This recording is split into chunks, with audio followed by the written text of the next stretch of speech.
আসসালামু আলাইকুম সুপ্রিয় দর্শক, অসংখ্য প্রীতি ও শুভেচ্ছা নিন।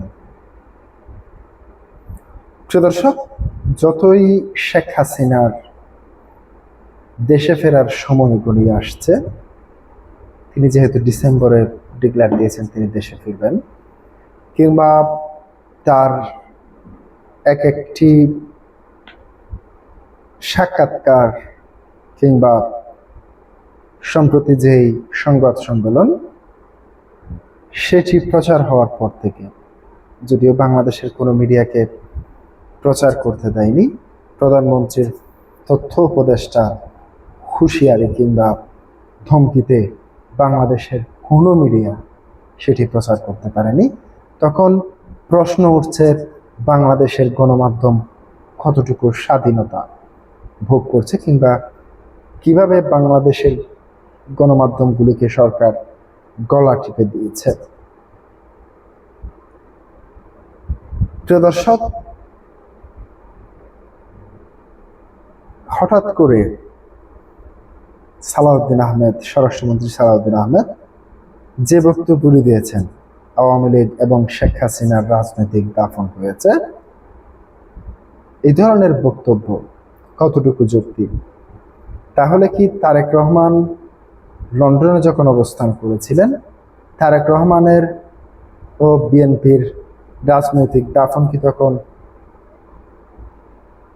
তখনই হয়ে গিয়েছিল? প্রিয় দর্শক, বিএনপি কিভাবে ছিল, বিএনপি কিভাবে আন্দোলন করতে চেয়েছিল, সেই আন্দোলনকে সরকার কিভাবে, তৎকালীন সরকার কিভাবে ব্যর্থ করে দিয়েছে সেটি আপনারা সবাই জানেন।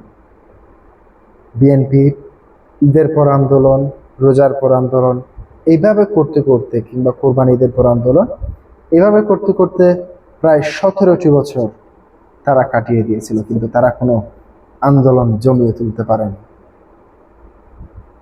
প্রিয় দর্শক, হঠাৎ করে আবার এই সালাউদ্দিন আহমেদ, যে সালাউদ্দিন আহমেদ তিনি শিলং সালাউদ্দিন আহমেদ হিসেবে পরিচিত, সে সালাউদ্দিন আহমেদ এখন বড় বড় কথা বলেন। তার কথাগুলি শুনতে ভালো লাগে, কারণ তিনি খুব রহস্য করে কথা বলেন, তো কিংবা রসিকতা মানুষ, তিনি রসিকতার সাথে কথা বলেন, সেই কথাগুলি ভালো লাগে, কিন্তু তার কথাগুলো তীব্র প্রতিবাদ জানাচ্ছি।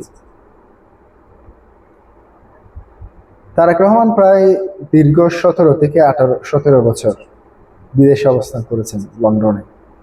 তখন কি বিএনপির কবরও তখন হয়ে গিয়েছিল, কিংবা বিএনপির দাফনও সেখানে হয়ে গিয়েছিল, রাজনৈতিক দাফনও সেখানে হয়ে গিয়েছিল? সে প্রশ্ন অনেকের মনে অনেকেই করবেন।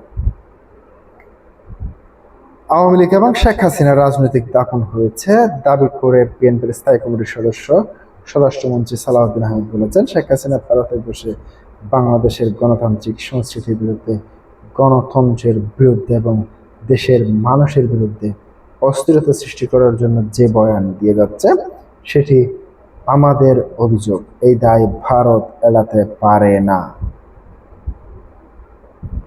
শনিবার 8 আগস্ট ঢাকা বিশ্ববিদ্যালয় সিনেট ভবনে এক জুলাই স্মৃতি উপলক্ষে এক আলোচনা সভায় তিনি এসব কথা বলেছেন। প্রিয় দর্শক, আপনি কি মনে করেন? সালাউদ্দিন আহমেদ এর কথার সাথে আপনি কি একমত পোষণ করছেন,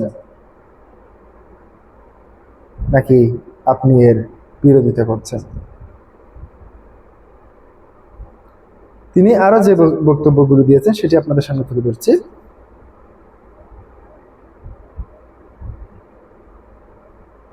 শেখ হাসিনা এবং তার কুশীলবদের বিচার চলমান, কিছু বিচার সমাপ্ত হয়েছে, আর কিছু বিচার